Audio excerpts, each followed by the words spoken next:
والسلام على رسول الله سيدنا ونبينا محمد بن عبد الله وعلى آله وصحبه ومن والاه ولا حول ولا قوة إلا بالله العلي العظيم. أما بعد سبحانك لا علم لنا إلا ما علمتنا إنك أنت العليم الحكيم وتب علينا إنك أنت التواب الرحيم. رب اشرح لي صدري ويسر لي أمري واحلل عقدة من لساني يفقهوا قولي. اللهم أرنا الحق حقا وارزقنا اتباعه وأرنا الباطل باطلا وارزقنا اجتنابه. اللهم ولا تجعل مصيبتنا في ديننا ولا تجعل الدنيا أكبر همنا ولا مبلغ علمنا ولا تسلط علينا بذنوبنا من لا يخاف منك ولا يرحمنا. اللهم اجعلنا ممن يستمعون القول فيتبعون أحسنه برحمتك ya arhamar rahimin. Amin Allahumma amin. Tafdhili wa ihtirami yang saya hormati, yang saya muliakan segenap para habaib, para alim ulama, asatidah, tokoh masyarakat sesepuh ini sepuh Al-Habib Thaha Al-Muhdhar beserta seluruh rombongan, Gus Abdul Qadir bin Ahmad Syadili, Mudir, Muassis, Direktur Utama Madrasah atau Lembaga Pendidikan Yayasan Jabal Jannah 2. Alhamdulillah, suatu kemuliaan dan kehormatan yang kami rasakan bisa berdiri di ma'had ini. Masya Allah, masih teringat beberapa tahun yang lalu ketika sedang merintis Riyadul Jannah 2, rumah beliau yang sederhana. Waktu itu masjid atau musola? Atau masih aula? Masih musola yang sederhana. Seiring dengan waktu masjidnya tambah bagus. Kemarin lalu belakang masih milik orang, sekarang sudah milik pribadi. Kemarin doakan tanah yang depan terbeli. Kemarin mulai nyicil. Kemarin baru meletakkan batu pertama, sekarang sudah menjadi lantai 2. Masya Allah. Dulu ketika masih sederhana dan biasa saja, Habib ngomong sama Gus, ini auranya sudah aura pesantren. Hawanya hawa pesantren, hawa yang menyenangkan, hawa cahaya. Dan tampaknya cahaya itu semakin membesar dan semakin baik. Maka alhamdulillah kalau malam ini ngalap barokah. Ini pertanda ya, pertanda bahwa tempat ini barokah. Tempat ini barokah. Kalau kalkulasi hitung-hitungan kalkulasi biaya renovasi, biaya beli tanah, beli pembebasan, dicor segala macam. Misalnya kalau kalkulasi matematika, Gus Qadir kerja apa sih?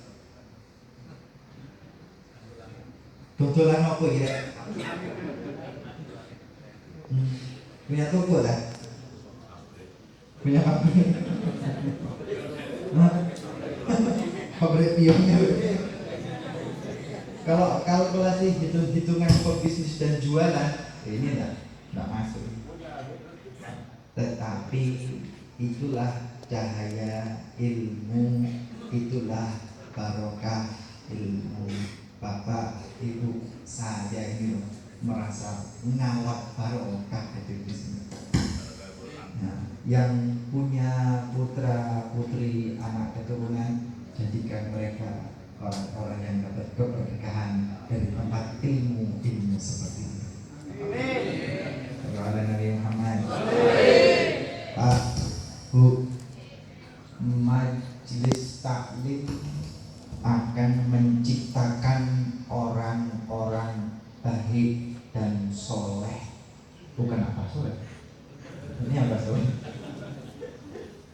menciptakan orang yang soleh, tapi dia sebatas orang soleh saja.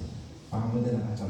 Tetapi tidak akan melahirkan generasi ulama penerus pangan. Generasi ulama harus lewat pesantren.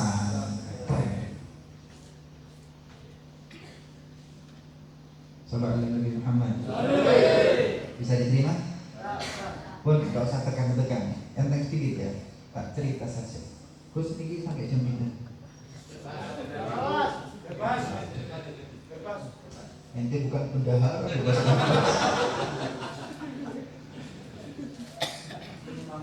Penyemangat. Sallallahu alaihi Nabi Muhammad. Ada cerita aja ya. Bulan Safar ada beberapa peristiwa penting. Ada peristiwa yang kita perlu catat dalam benak kita pada bulan Safar. Yang pertama, Rasulullah Sallallahu Alaihi Wasallam mengakhiri masa lajangnya menikah dengan Khadijah pada bulan Safar. Yang masih jomblo dan melajang semoga dipertemukan dengan pekerjaannya kemudian menikah.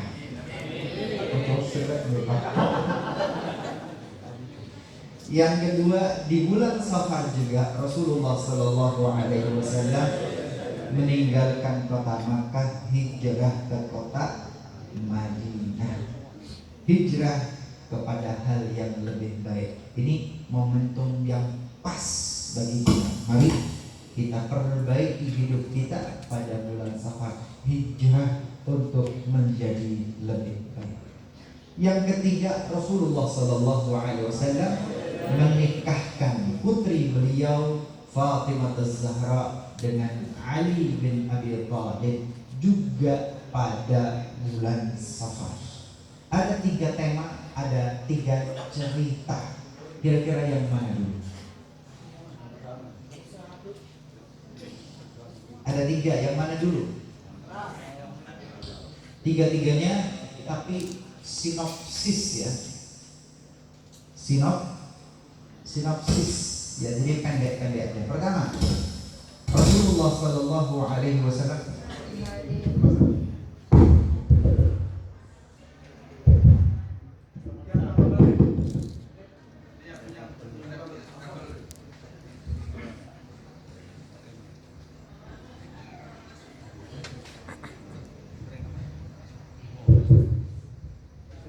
cek tes. Suaranya jelas? Terdengar? Oke. Rasulullah Sallallahu Alaihi Wasallam menikah, mengakhiri masa lajangnya pada usia 25 tahun, mempersunting Khadijah binti Khuwailid dan memberikan mahar sebanyak 20 ekor unta. Di zaman itu kendaraan terbaik dan termahal adalah unta. Pajero istilahnya. Yang terbaik itu adalah unta, dan bukan satu pajero, bukan satu unta, tetapi 20 ekor unta. Bu, mahar ibu dulu berapa? Seperangkat alat sholat. Ibu salamu sholat wakil apa? Ya SPBU itu alat sholat banyak dibuat mahar. Anda tidak menghargai harkat dan martabat seorang wanita ya. Bu, jangan mau.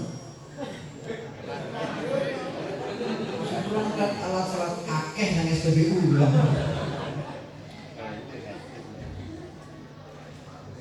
Yang ingin kami sampaikan, hadirin hadirat, Rasulullah usia 25 tahun sukses secara materi dan finansial. Jelas? Jangan hanya membaca buku teori cara berenang yang efektif dan efisien, tapi tidak pernah nyemplung. Nggak bakal kita renang. Cara menjadi pemain bola yang terbaik, tapi tidak pernah gapraan di lapangan.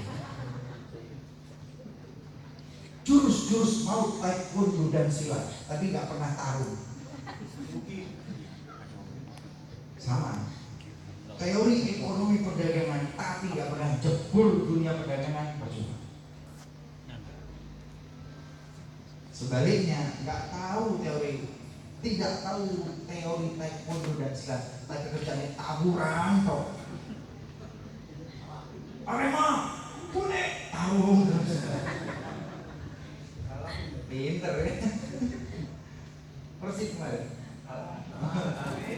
Arema, Persib, anggur, pinter. Gak usah banyak teori, tapi langsung dari. Nah, itulah yang dilakukan oleh Rasulullah SAW. Kenapa sukses di usia 25? Karena mulai usia 9 tahun beliau membantu pamannya Abu Thalib ikut kafilah perdagangan. Usia 10, 11, 12 yar'al ghanam, menggembala domba dan kambing, ala qararita min ahli Makkah, mendapatkan upah recehan sedikit dari orang Makkah. Usia 14 tahun ikut Harbul Fijar, perang Fijar. Nanti usia 25 tahun. Setelah 15 tahun merintis, bergonta-ganti pekerjaan dan profesi, merintis selama 15 tahun, barulah berjumpa dengan pintu kesuksesan. Jelas? Kuliah fakultas ekonomi tapi nggak pernah bekerja, marah.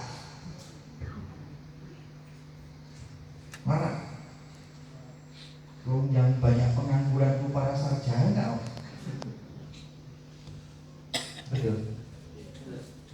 Yang banyak nganggur itu malah sarjana, bukan anak SMK atau SMA. Karena mereka yang SMK dan SMA terpola dalam benaknya, saya nggak mampu kuliah, saya tak kerja mulai lulus SMA. Maka dia masuk dia pekerjaan dan dia mulai anak tangga pertama cari kerja. Jalani aja dulu, nanti ketemu dengan anak tangga berikutnya. Rasulullah 15 tahun merintis. Para pemuda, para lelaki merintis dari masa usia muda, istiqomah, konsisten, ikhtiar, gak perlu gengsi. Kau akan bertemu dengan pintu kesuksesan, hanya menunggu waktu. Siap? Yang jubel-jubel pemuda, siap? Nanti kalau ketemu dengan calon mertua, Pak, saya akan berikan mahar, bukan seperangkat akad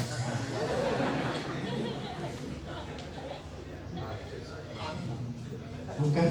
Bukan seperangkat akad, tak bangunkan musola saimamnya. Seperangkat alat sholat, wis deh. Saudara ada Nabi Muhammad. Rasulullah usia 25 sukses mapan karena 15 tahun sebelumnya beliau sudah merintis pekerjaannya. Sudah jalani aja, enak gak enak jalani saja. Nanti akan datang waktunya, semua akan indah pada waktunya. Cuma maduk dong inti, maduk. Saudara ada Nabi Muhammad.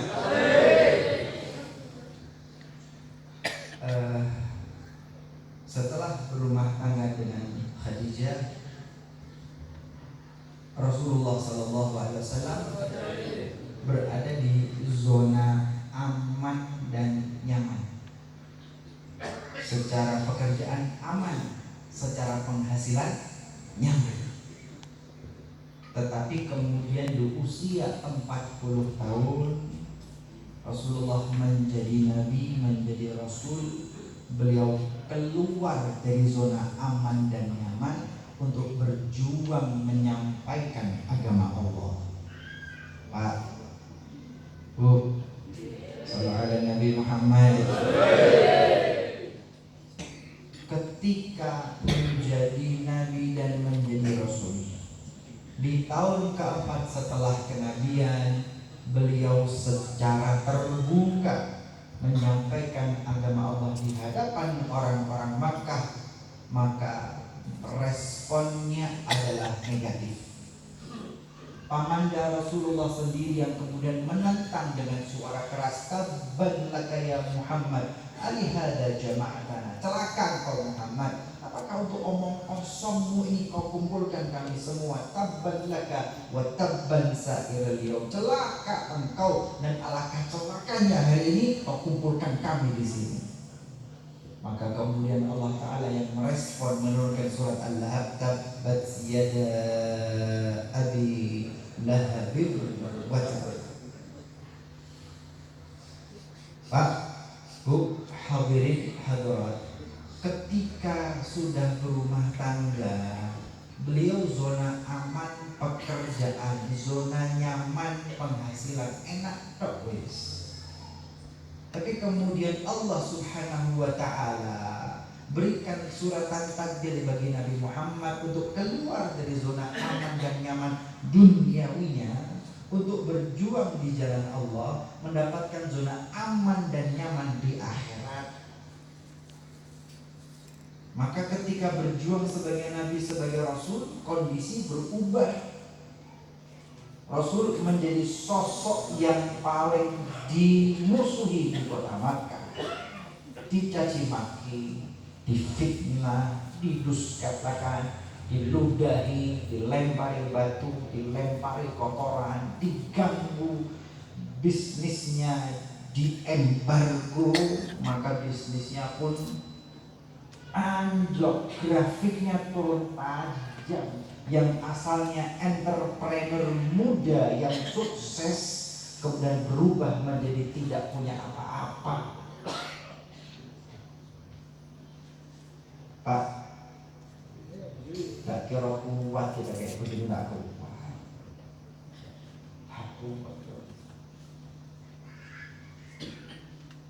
gak cukup sampai situ, sampai Allah kemudian perintahkan Nabi Muhammad hijrah.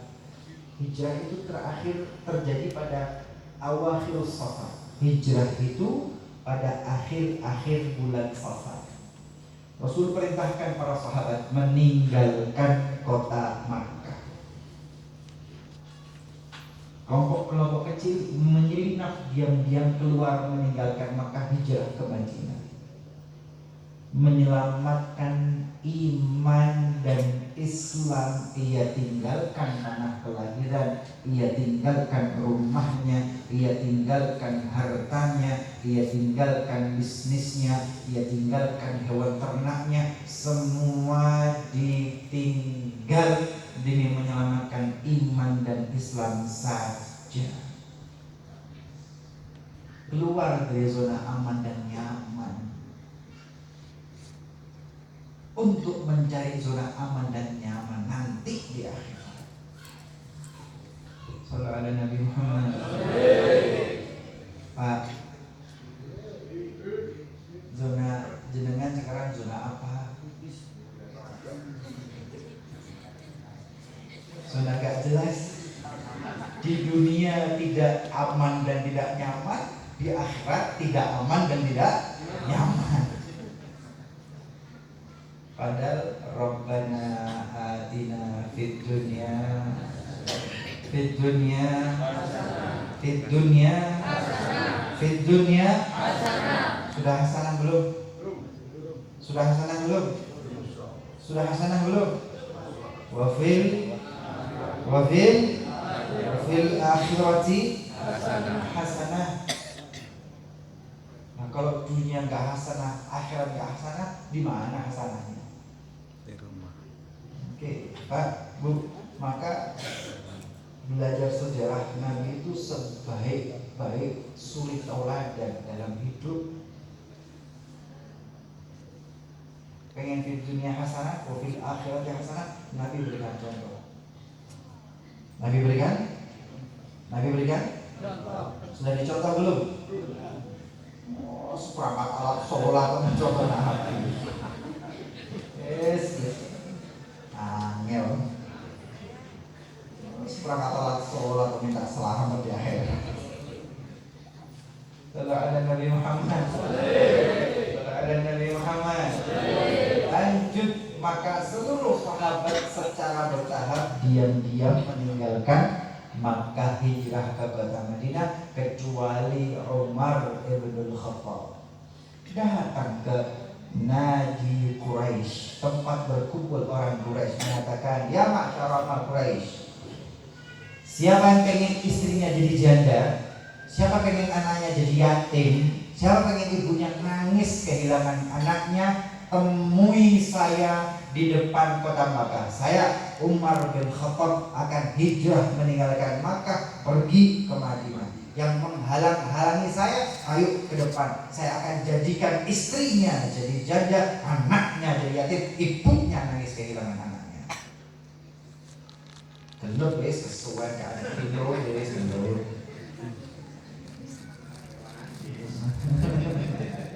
Gak usah banyak omong, sudah gelut wis gelut. Kesuwen. Sallallahu alaihi Nabi Muhammad. Dan gak ada yang berani. Gak ada yang berani. Kalau dikerasi, ditegasi, mengkerut semua. Tapi lagi di grup ya omong waker. Setelah ada yang banyak omong di grup, gelut ya saya senggel sudah. Umar bin apa bin? Gelut apa wis gelut itu?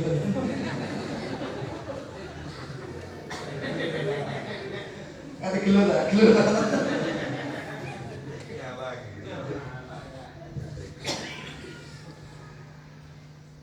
Maka ketika Umar bin Khattab terang-terangan begitu, orang-orang Makkah baru sadar, ternyata orang-orang Islam sudah pada kabur, sudah pada hilang. Kalau begitu jangan sampai lepas Muhammad. Maka kemudian orang-orang Makkah sepakat, kumpulkan pemuda terbaik, pemuda terkuat, persenjatai mereka, kepung rumah Muhammad, eksekusi Muhammad. Pembunuhan berencana oleh tim Irjen Sambo. Gak boleh nyebut merek. Jadi pembunuhan berencana semenjak dulu ada, Bu.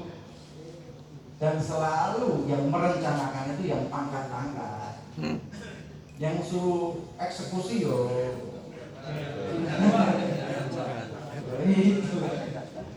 Maka pemuda-pemuda dipersenjatai mengelilingi, mengepung rumah Nabi Muhammad. Di malam ini intip Muhammad masih ada di dalam. Mereka siaga senjata. Rasulullah SAW mengambil seregam pasir, kemudian ditebarkan syahadil wujuh. Maka mereka pemuda-pemuda yang bersenjata lengkap siaga senjata, mata mereka terkantuk-kantuk, terpejam, tidur pulas, nyenyak, morok dalam kondisi siap senjata. Kemudian Rasulullah SAW keluar dari rumah beliau, meninggalkan Ali bin Abi Thalib untuk tidur di tempat tidur Rasulullah. Bukan menggantikan tidur, tapi menggantikan itu bisa terus. Rasulullah keluar, kemudian berjumpa dengan Abu Bakar. Mereka meninggalkan kota Makkah, tidak lewat jalan utama menuju Madinah, tapi lewat jalur-jalur alternatif. Ya, seperti di kereta ditutup dengan muter-muter. Angel, muter-muter. Ya bagus. Jadi terlambat tadi datangnya. Sallallahu alaihi Nabi Muhammad. Mana tadi? Muter-muter. Sampai kereta. Rasulullah meninggalkan kota Makkah tidak lewat jalur utama, tapi lewat jalan-jalan alternatif, termasuk Rasulullah dan Abu Bakar. Kemudian bersembunyi lebih dahulu di gua Thaur. Gua Hira itu wahyu. Kalau hijrah Gua Thaur, Rasulullah dan Abu Bakar masuk. Kemudian Allah perintahkan laba-laba Ankabut untuk membuat sarang yang memenuhi bibir gua. Allah perintahkan burung merpati langsung membuat sangkarnya dan bertelur di situ. Ketika matahari bersinar terang beranjak siang, panas menyinari pemuda-pemuda yang bersenjata lengkap. Mereka terbang sinar matahari. Mereka kaget, kok sudah siang. Mereka merangsek masuk menggerebek Rasulullah, tapi tidak didapati Rasulullah, yang ada Ali bin Abi Thalib. Mereka sadar bahwa ternyata Rasulullah hijrah. Mereka kemudian melakukan pengejaran dan sweeping besar-besar. Radius ring pertama, ring kedua, ring disisir semua. Iki sisir ini. Ini jaluk gelur, Maka kemudian pasukan itu sampai di Gua Thaur, di bukit atau di gunung batu yang ada Gua Thaurnya. Ketika mereka sudah dekat, mereka tempat bibir gua tersebut. Ini ada orangnya, mereka kata tidak ada. Analisanya adalah karena bibir gua itu dipenuhi dengan sarang laba-laba dan ada burung merpati yang bersarang sangkarnya di situ. Andai kata Muhammad masuk, niscaya ini sarang laba-labanya akan rusak dan burungnya juga yang ada di atas akan jatuh. Tapi ini tetap pada posisinya, ini tidak ada orang di dalam. Tapi mereka terus melakukan penyisiran di situ, di sekitar, termasuk di atas gua. Ketika di atas gua, Abu Bakar di dalam bersama Rasulullah. Abu Bakar lihat ke atas, ada celah-celah ya. Ada celah sinar dan kaki para pasukan yang kelihatan menyisir dan mondar-mandir. Abu Bakar pucat pasi, keringat dingin dan berlinang air mata, nangis. Rasul bertanya, kenapa engkau nangis wahai Abu Bakar? Ya Rasulullah, andai kata pasukan itu lihat ke bawah saja, mereka akan lihat kita di bawah. Rasul hanya senyum dan mengatakan, la tahzan innallaha ma'ana. Jangan sedih, kita punya Allah. Pak, bahagia atau sedih? Bu, Ibu, bahagia atau sedih? Bahagia atau sambat? Sambat. Pak, bahagia atau sambat? Rasul itu di posisi yang paling sulit. Dulunya kaya-kaya, sukses, berubah, semua yang ia miliki hilang, bahkan dimusuhi kaumnya, disingkirkan, dipinggirkan, meninggalkan Mekah terlunta-lunta, masuk ke Gua Thaur menyelamatkan diri. Kalau pasukan lihat, mati. Tapi senyum, tapi bahagia dan mengatakan innallaha ma'ana. Kita punya Allah. Kalau punya Allah, senang dan bahagia. Kalau sambat, mau bahagia? Sambat, mau bahagia? Kalau Anda masih sambat, berarti Anda tidak punya hubungan yang kuat dengan Allah. Cuma aduk-aduk,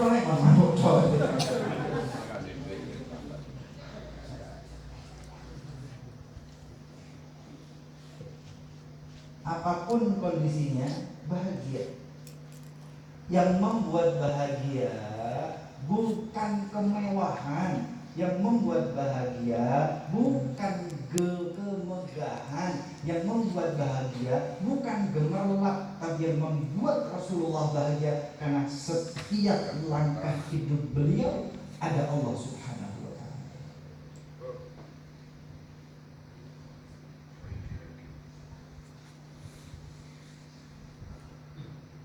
Ada Allah enggak dalam hidup kita? Kenapa sambat? Ada Allah enggak dalam hidup kita? Kenapa ngeres pula? Ada Allah enggak? Yang bikin indah hidupmu adalah setiap langkah hidupmu ada Allah. Enggak peduli di atas atau di bawah, senyum atau sedih, panas atau dingin, kaya atau bukan kaya, enggak penting. Yang penting ada Allah dalam langkah-langkah hidupmu. Itu yang buat bahagia. Sallallahu alaihi Nabi Muhammad. Sallallahu alaihi Nabi Muhammad. Pak, Bu, punya Allah. Percaya pada Allah. Percaya. Iman kepada Allah. Yakin? Yakin. Yakin. Yang Allah berikan kepada Nabi Muhammad itulah yang terbaik untuk Nabi Muhammad. Nabi Muhammad itu terlahir yatim. Itu yang terbaik untuk Nabi Muhammad. Umur 6 tahun ibunya meninggal yatim piatu. Itu yang terbaik untuk Nabi Muhammad. Nabi Muhammad bantu mamanya. Itu yang terbaik untuk Nabi Muhammad. Nabi Muhammad menggembala domba. Itu yang terbaik untuk Nabi Muhammad. Nabi Muhammad sukses. Itu yang terbaik untuk Nabi Muhammad. Berubah total. Itu yang terbaik Nabi Muhammad. Nabi Muhammad tak lunta-lunta meninggalkan. Itu yang terbaik untuk Nabi Muhammad dari Allah. Pertanyaannya, yang kita jalani selama ini, yakin nggak itu terbaik untuk kita? Yakin. Yang Allah berikan kepada kita itu yang terbaik untuk kita dari Allah Subhanahu wa Ta'ala. Sudah begitu belum? Apa masih sambat? Masih mengeluh? Masih tidak terima? Anda tidak terima kepada Allah.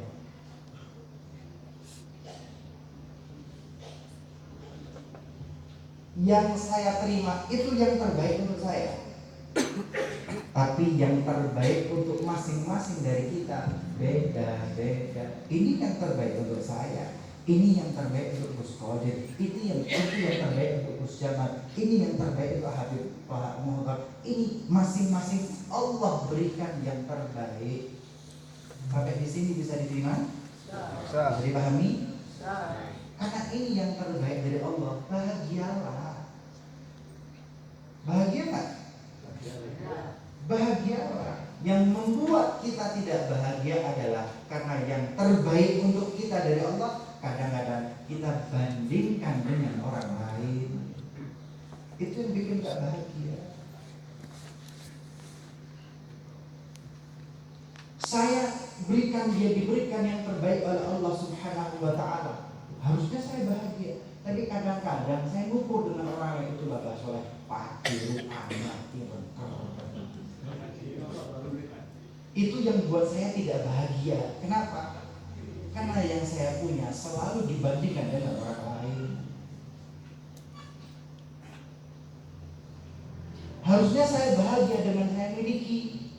Tapi kemudian saya bandingkan uang ajis. Uang ajis itu loh lebih bahagia. Walaupun nggak punya pacar, tapi bojone loro. Amin. Kene kan. Apa itu bahagia? Karena dibandingkan dengan orang lain jadi tidak bahagia.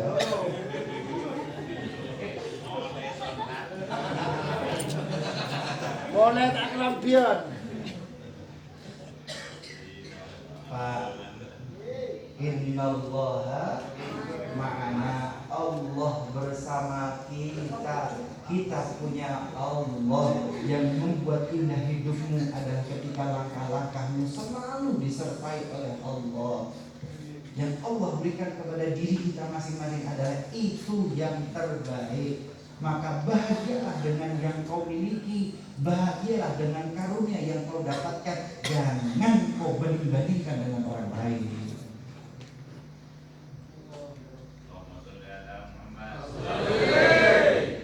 Yang buat melongsor karena kita selalu membandingkan dengan yang lain.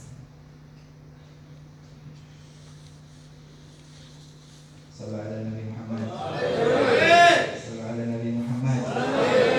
Bu, ketak-ketik kenapa bu? Kantuk.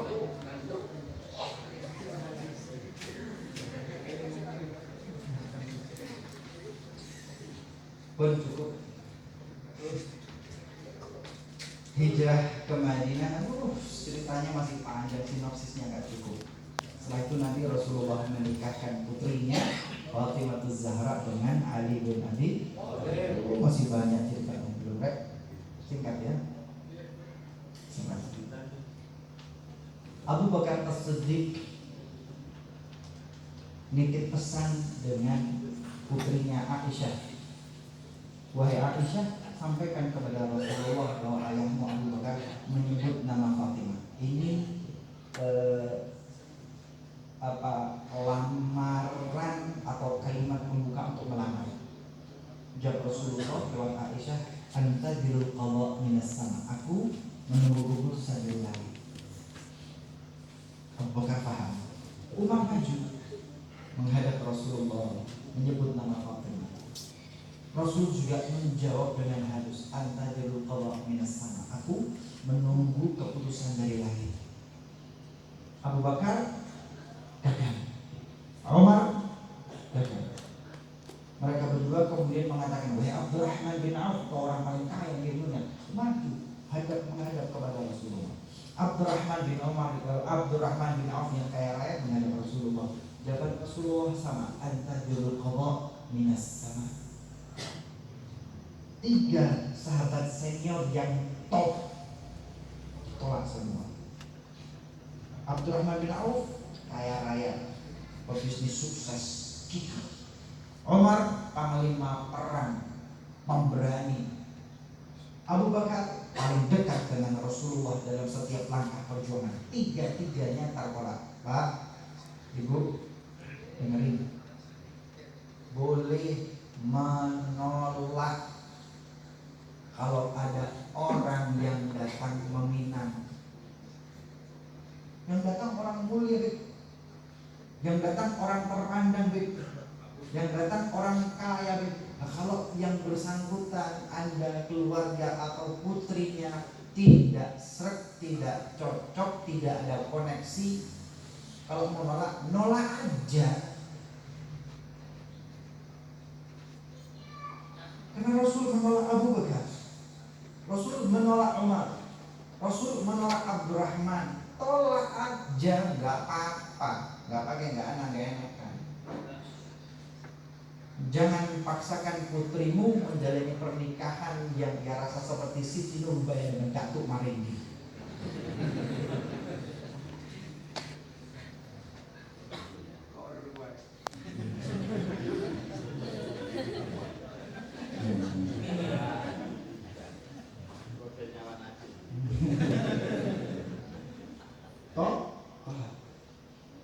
Begitu pula yang tertolak, biasa aja, nggak usah baper. Cinta ditolak, nggak usah lebay begitu, biasa aja. Di atas langit masih ada langit, biasa aja. Ditolak biasa aja. Bisa dipahami ini? Sudah pernah ditolak?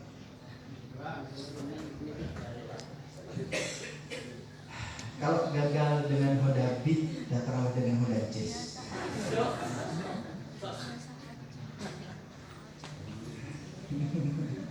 Gitu ya. Selalu ala Nabi Muhammad. Sampai mana tuh?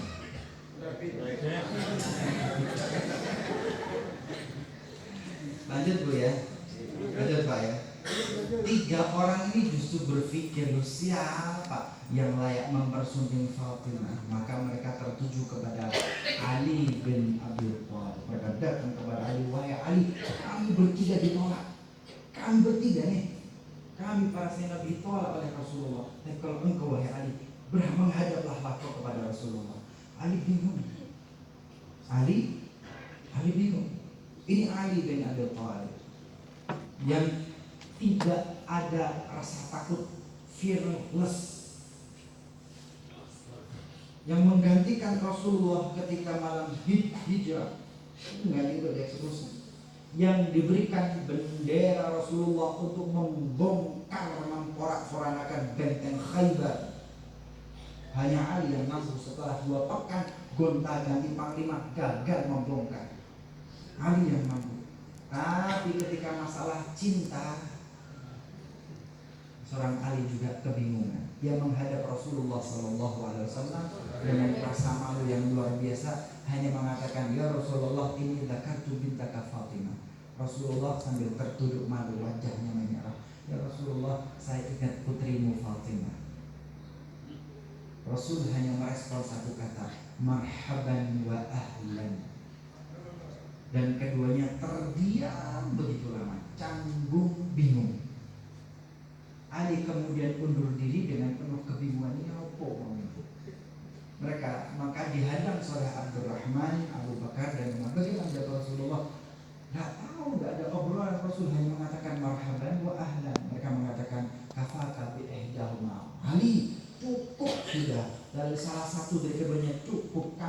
jawabannya antajul qadha minas sama. Aku tunggu suratan takdir dari langit, tapi kau mendapatkan marhaban wa ahlan. Satu saja, marhaban tok atau ahlan tok, berarti engkau diterima oleh Allah.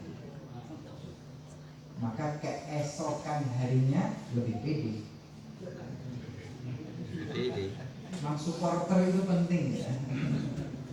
Supporter itu penting. Keesokan harinya Ali lebih pede menghadap kepada Rasulullah. Ya Rasulullah, la yakhfa 'alaika hali. Ya Rasulullah, enggak ada yang tersembunyi dari aku dan keadaanku.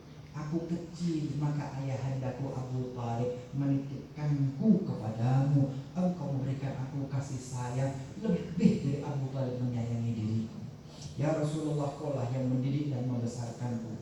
Ya Rasulullah, ketika engkau sholat, maka ayahku Abu Thalib yang memerintahkan aku untuk sholat di sampingku dan berpesan, jangan pernah tinggalkan Muhammad. Ya Rasulullah, hanya darimu lah aku mendapatkan hidayah Islam.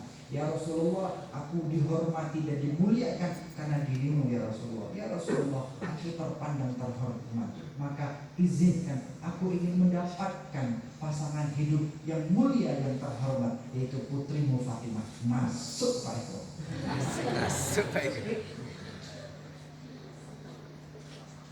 Sallallahu alaihi Muhammad. Apa jawab Rasulullah? Kira-kira respon Rasulullah apa? Apa jawab Rasulullah Bu? Ini setelah basa-basinya panjang ini masuk ayo. Tapi jawab Rasulullah apa? Wahai Ali, kamu punya apa untuk menikahi putriku?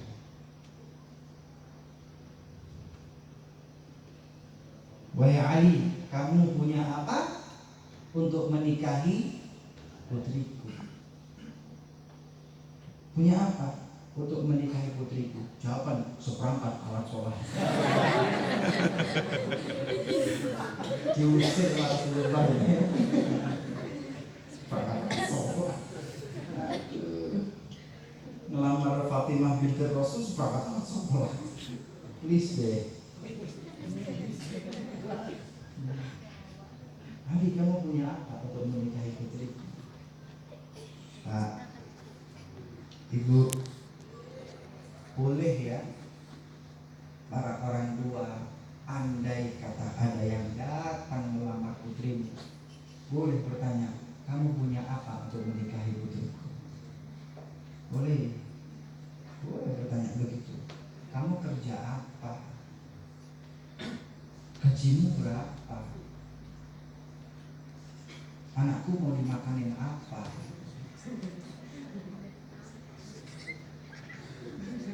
Ini kok para lelaki jadi gelisah begini kenapa ya? Kok jadi gelisah begini sih? Sallallahu alaihi Nabi Muhammad. Lelaki dengerin. Cowok dengerin. Dengerin. Zona aman dan nyaman bagi cewek itu di dalam rumah keluarganya. Perempuan itu aman dan nyaman berada di dalam rumah keluarganya. Semenjak kecil hingga ia besar, remaja, dewasa, dia perempuan, cewek berada di zona aman dan nyaman, hidup dengan kedua orang tuanya, hidup bersama kakak adiknya, hidup bersama lingkar keluarganya. Dia pasti dilindungi, dia pasti disayang, dia pasti dituruti, dia pasti aman dan nyaman. Tetapi kemudian ia meninggalkan zona aman dan nyamannya untuk pindah menjadi istrimu, wahai para lelaki. Ia tinggalkan zona aman dan nyaman untuk menjadi seorang istri. Pertanyaannya, suami bisa nggak memberikan zona aman dan nyaman bagi istri?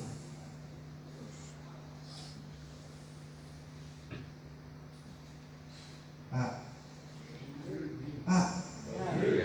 jenengan menjadi zona aman dan nyaman nggak?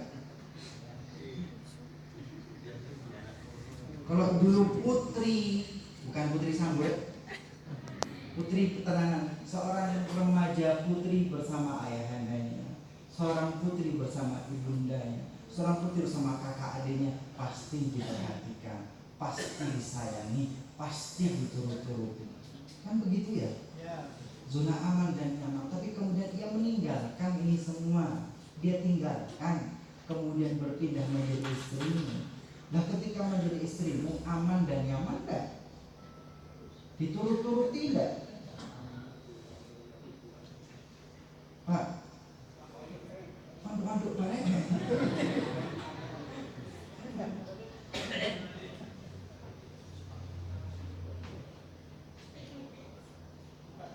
Aman dan nyaman enggak?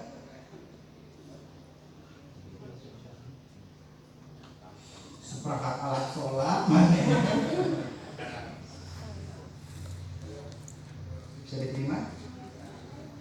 Loh, itu sebabnya Rasulullah tanya kepada Ali, punya apa untuk menikahi putri?